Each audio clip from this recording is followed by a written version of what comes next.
Alors que tous les gouvernements du monde se livrent de plus en plus à un véritable commerce de taxes en matière de mesures de protection du climat et de l'environnement, la télévision autrichienne LT1 a présenté en février 2024, une fois de plus, une invention extrêmement révolutionnaire venue de Haute-Autriche. L'ingénieur Dr honoris causa Ulrich Kübinger, fondateur de l'entreprise d'épuration des eaux usées VTA, a présenté une nouveauté mondiale. Son prototype HydroPower produit de l'hydrogène 100% vert.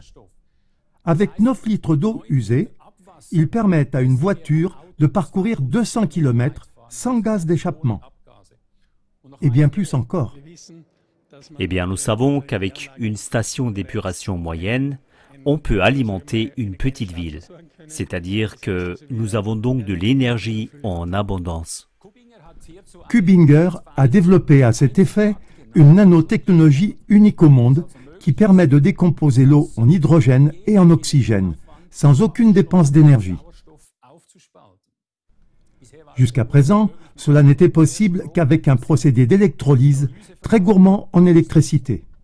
Désormais, la production d'hydrogène 100% sans polluant n'utilise plus que de l'oxygène pur dans l'atmosphère. Donc, plus aucune émission de CO2.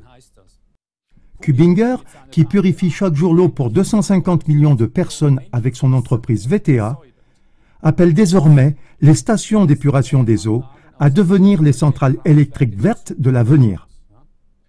Quand on pense que rien qu'avec les stations d'épuration autrichiennes, 1900 villes peuvent être approvisionnées en énergie verte et presque gratuite. C'est déjà un message énorme pour l'humanité frappée par le CO2. Mais c'est aussi un message fort à tous les marchands de taxes qui, avec leur presse alarmiste, extorquent en permanence des milliards de profits aux pollueurs que nous sommes. Et c'est à ce moment précis que les choses deviennent à nouveau incendiaires. En effet, ceux qui pensent que cette invention révolutionnaire doit voir le jour simplement parce qu'elle a été publiée publiquement, n'ont soit jamais entendu parler de cette invention, soit ont déjà oublié combien de fois cette attente ne s'est pas réalisée par le passé. C'est pourquoi je rappelle aujourd'hui quelques nouveautés mondiales publiées avec enthousiasme et qui ont ensuite disparu sans laisser de traces. Je le fais en lançant un appel d'urgence pour que la communauté internationale veille cette fois-ci à ce que toutes les tragédies du passé ne se reproduisent pas à l'encontre du Dr Kübinger et de son invention. Depuis le XVIIIe siècle déjà, un scénario d'horreur se répète malheureusement à chaque invention révolutionnaire de ce type. En effet, parallèlement à toutes les inventions présentées dans les médias, une mafia du climat s'est installée dans nos autorités environnementales et les infiltre de plus en plus. Depuis le XVIIIe siècle déjà, d'innombrables inventeurs comme Tesla, John Canzius, Daniel Dingle, etc. ont toujours présenté en public leurs inventions ingénieuses et en plus écologiques. Leurs appareils, centrales électriques, moteurs, etc. fonctionnaient avec des énergies alternatives aux combustibles fossiles.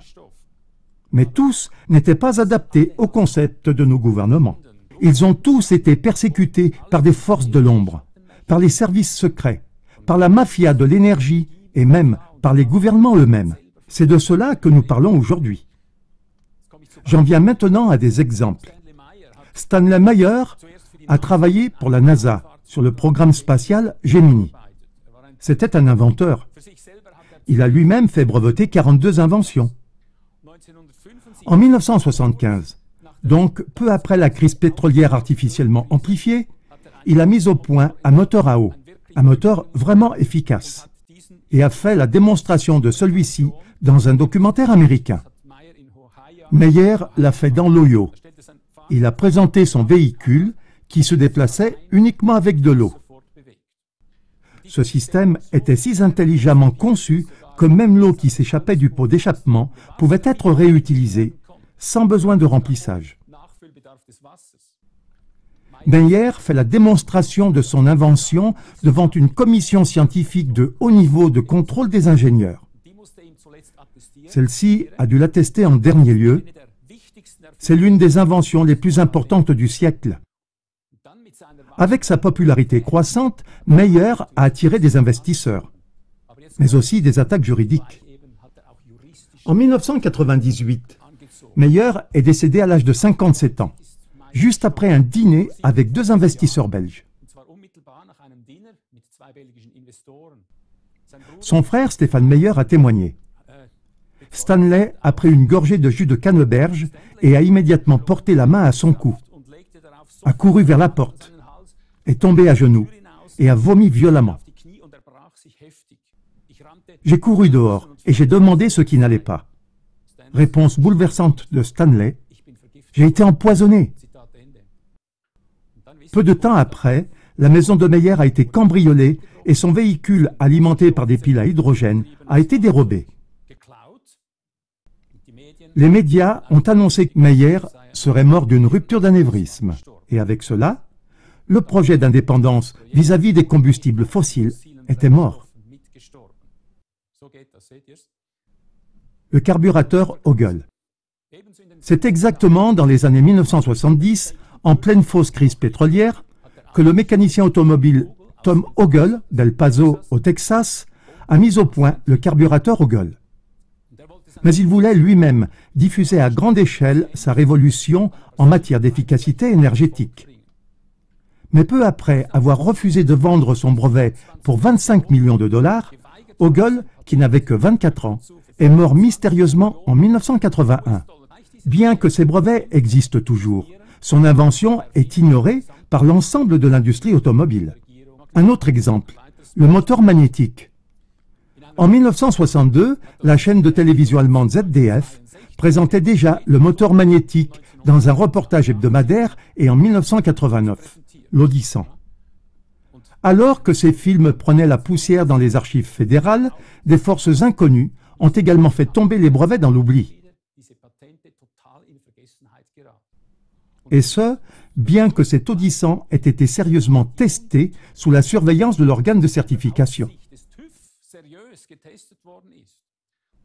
Il a été prouvé qu'elle ne consommait que 1,76 litre de diesel aux 100 km sur un parcours d'essai de plus de 4600 km à travers l'Europe.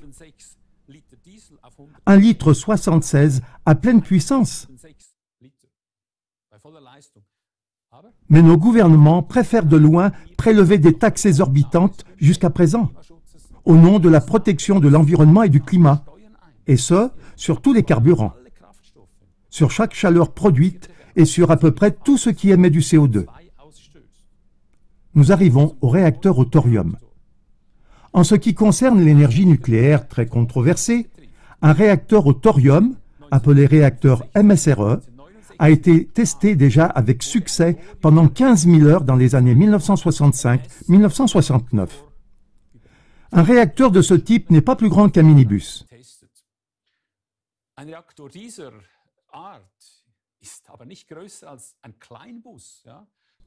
Mais il peut remplacer une énorme centrale nucléaire grâce à son énergie sans danger. Et pourtant, même les physiciens nucléaires les mieux formés et les spécialistes qui ont obtenu un doctorat en physique nucléaire ou en technologie des réacteurs sont aujourd'hui étonnés. En effet, la plupart d'entre eux, comme nous tous, n'ont appris que ces jours-ci qu'une telle technologie était possible et qu'elle existait de surcroît. Or, la Chine a récemment annoncé qu'elle produirait en série, à partir de 2030, ces mini-réacteurs qui fournissent de l'électricité propre et sans CO2. Nous arrivons à la fusion froide. Pourtant, le monde scientifique connaît la possibilité de la fusion froide depuis au moins 35 ans. Les chimistes, Martin Fleischmann et Stanley Pons, ont en effet ébranlé toute la communauté scientifique dès 1989. Pourquoi? Parce qu'ils auraient provoqué une réaction nucléaire à température ambiante. Jusqu'alors, on ne pouvait imaginer une fusion nucléaire qu'à des pressions inaccessibles sur Terre, ou à des températures d'au moins 150 millions de degrés. Vous voyez la différence? Avec leur nouveau procédé, qu'ils ont appelé fusion froide, les deux chimistes ont ainsi indiqué un avenir dans lequel l'énergie pourra être produite sans problème, à moindre coût, de manière propre et en grande quantité.